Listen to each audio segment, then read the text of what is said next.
मोदी जी का जो काम, विकसित भारत का संकल्प और पूर्व के सांसदों का जो भारतीय जनता पार्टी के सांसदों का जो पुण्य और प्रताप रहा है, उसमें मेरी जीत पक्की रहेगी। केवल कार्यकर्ता ही नहीं, देश की जनमानस की भी आकांक्षा है कि यशस्वी प्रधानमंत्री नरेंद्र भाई मोदी जी के नेतृत्व में उन्होंने जो संकल्प दिया है 400 पार का, वो 400 पार का लक्ष्य पूरा करें। जिन 11 लोगों को टिकट झारखंड से मिला है, वो 11 की 11 सीटें हम लोग जीतेंगे।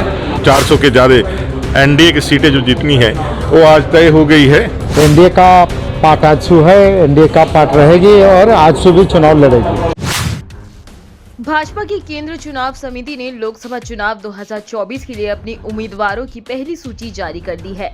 वाराणसी से पीएम नरेंद्र मोदी उम्मीदवार होंगे। वहीं झारखंड से 11 उम्मीदवारों के नाम की घोषणा की गई है। वहीं संभवतः 3 सीट चतरा, धनबाद और गिरिडीह एनडीए घटक दल के लिए रखा गया है। जिन 11 लोकसभा सीट के प्रत्याशियों की घोषणा की गई है, उसमें रांची लोकसभा क्षेत्र से वर्तमान सांसद संजय सेठ का नाम शामिल है। पार्टी के द्वारा झारखंड के 14 लोकसभा क्षेत्र में से 11 लोकसभा क्षेत्र के उम्मीदवारों की घोषणा के बाद झारखंड विधानसभा के बजट सत्र के अंतिम दिन विधायक सहित उम्मीदवारों ने अपनी प्रतिक्रिया व्यक्त की। हजारीबाग से लोकसभा से भाजपा उम्मीदवार की घोषणा के बाद मनीष जायसवाल ने अपनी प्रतिक्रिया व्यक्त करते हुए कहा कि हम केंद्र नेतृत्व का आभार व्यक्त करते हुए कहना चाहेंगे कि उन्होंने हजारीबाग से हमारे प्रति आस्था रखा है। हजारीबाग लोकसभा क्षेत्र में भारतीय जनता पार्टी का व्यार बहता है और ऐसे में हजारीबाग लोकसभा क्षेत्र से भाजपा की उम्मीदवारी में चुनाव लड़ने जा रहा हूं मैं। विकसित भारत का संकल्प और केंद्र नेतृत्व का कार्य मुझे अवश्य वहां से जीत दिलाएगा। अधूरे कार्यों का संकल्प लेकर मैं चुनावी मैदान में उतरूंगा। जी, बधाई हो पहले तो आपको। बहुत बहुत धन्यवाद आप लोगों का, बहुत धन्यवाद। क्या कहेंगे? तो क्या कुछ कहिएगा, आपको मौका दिया जा रहा है। सबसे पहले तो प्रदेश के नेतृत्व का, केंद्र के नेतृत्व का आभार व्यक्त करना चाहेंगे कि उन्होंने मुझ पर आस्था रखा है, हजारीबाग लोकसभा का कैंडिडेट मुझे बनाया है और जिस उम्मीद के साथ ये दायित्व मुझे दिया गया है, पूरा कोशिश करूंगा कि ये दायित्व जो है, ये सीट हम लोग जीत करके दें।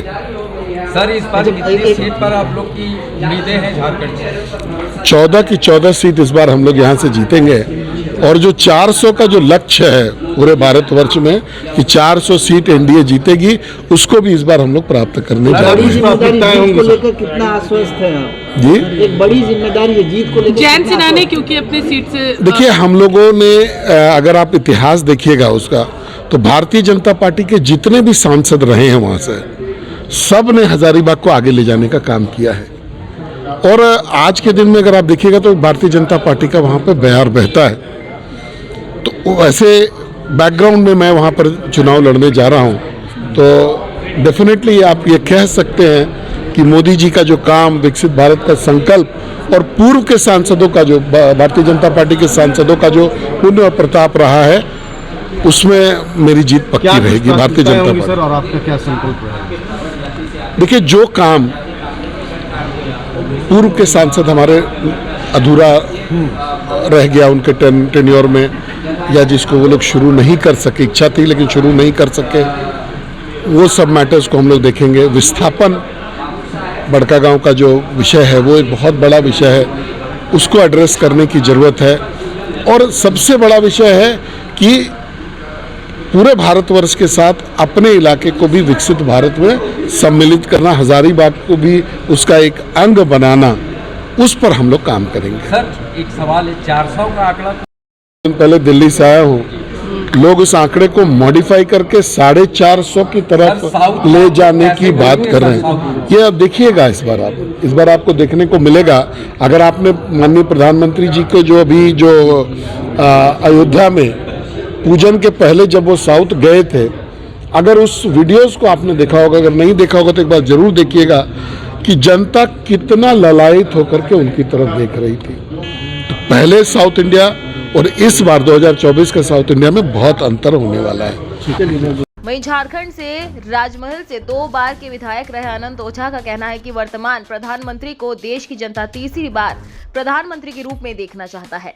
400 पार के लक्ष्य को पूरा करने के आधार को लेकर भारतीय जनता पार्टी 14 लोकसभा सीटों पर भारतीय जनता पार्टी के कार्यकर्ता लगातार कार्य कर रहे हैं। उन पे भरोसा इस बार जताया गया है। राजमहल सीट में ही आपका भी विधानसभा आता है। दावा अपनी तरफ है, हकीकत क्या है? भारतीय जनता पार्टी के हर एक कार्यकर्ता देश के यशस्वी प्रधानमंत्री नरेंद्र भाई मोदी जी को तीसरी बार प्रधानमंत्री के रूप में देखना चाहता है और केवल कार्यकर्ता ही नहीं, देश की जनमानस की भी आकांक्षा है कि यशस्वी प्रधानमंत्री नरेंद्र भाई मोदी जी के नेतृत्व में उन्होंने जो संकल्प दिया है 400 पार का, वो 400 पार का लक्ष्य पूरा करें। और उसी क्रम में झारखंड के 14 में 14 लोकसभा सीटों पर भारतीय जनता पार्टी और उसका चुनाव चिन्ह कमल फूल को आधार मान करके पार्टी के कार्यकर्ता काम कर रहे हैं। इस बार वहीं झारखंड के बोकारो से भाजपा विधायक सह मुख्य सचेतक विरोधी दल विरंची नारायण का कहना है कि झारखंड लोकसभा के 11 सीटों पर उम्मीदवारों की जो घोषणा हुई है, उन्हें हमारी ओर से बहुत बहुत बधाई एवं यह 11 सीट पर हमारी जीत सुनिश्चित होगी। बहुत शुभकामनाएं दे रहा हूं, जिनको जिनको टिकट मिला है बहुत बधाई दे रहा हूं। मैं उम्मीद करता हूं कि आज जिन 11 लोगों को टिकट झारखंड से मिला है, वो 11 की 11 सीटें हम लोग जीतेंगे। और एक कार्यकर्ता के नाते जितना बन पड़ेगा, मैं भी और भारतीय जनता पार्टी के एक एक कार्यकर्ता अपने अपने स्थान पर सारे प्रत्याशियों को जिताने में लग जाएंगे। वहीं चंदन कियारी से भाजपा विधायक और नेता प्रतिपक्ष अमर कुमार बावरी का कहना है कि जिन भाजपा के 11 उम्मीदवारों की घोषणा की गई है, उनके हाथों फिर एक बार कमल खिलेगा और हमारा लक्ष्य एनडीए गठबंधन के साथ 400 पार का होगा। गया है, कैसे देखते हैं आप ही लोगों से के बीच से मौका दिया? बहुत बहुत बधाई, शुभकामना है। अपने बीच के माननीय विधायक हैं। 11 कमल कौन लेकर के मोदी जी को जाएगा 370 के पार करने के लिए, जो भारतीय जनता पार्टी के नेतृत्व में जितनी है और 400 के ज़्यादा एनडीए की सीटें जो जितनी हैं, वो आज तय हो गई है।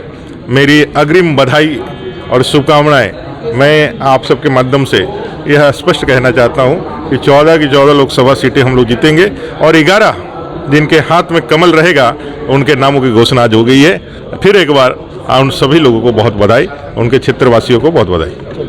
एनडीए घटक दल आजसू के बोकारो विधायक लंबोदर महतो ने कहा कि एनडीए गठबंधन झारखंड में 14 लोकसभा की पूरी सीट जीते, ऐसा हमारा लक्ष्य है। और जहां गिरडी से हमारी उम्मीदवारों की बात करें तो थोड़ा इंतजार की आवश्यकता है और आजसू एनडीए का पार्ट है और रहेगी और चुनाव भी सम्मिलित रूप से लड़ेगी। में कोई दिक्कतें आ रही हैं, वो उसकी कारण आप हैं, क्या कारण है? देखिए, कोई सस्पेंस नहीं है पार्टी के, न गठबंधन के अंदर कोई सस्पेंस है और न पार्टी के अंदर कोई सस्पेंस है।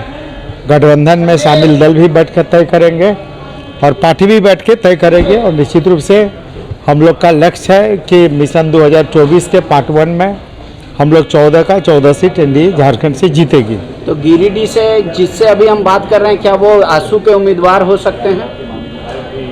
थोड़ा सा भी इसका जवाब देने में थोड़ा सा इंतजार करना है, लेकिन ये बात तय है कि एनडीए का पार्ट आजसू है, एनडीए का पार्ट रहेगी और आजसू भी चुनाव लड़ेगी।